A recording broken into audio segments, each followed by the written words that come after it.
حضرت عمر کے دور میں زلزلہ آیا اور زمین ہلنے لگی، اور یوں محسوس ہوتا تھا کہ زلزلے کی شدت اتنی تھی، یوں محسوس ہوتا تھا زمین ابھی پھٹ جائے گی۔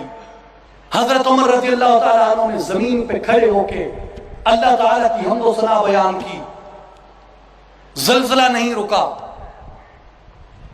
زلزلہ جاری رہا، زمین ہلتی رہی، خوف طاری رہا لوگوں پہ۔ یہ ہوتے ہیں اہل تزکیہ کی قوت کہ صرف انسانوں کے اوپر نہیں، دنیا کی کائنات کی ہر چیز کے اوپر اللہ ان کا حکم لاگو فرما دیتا ہے۔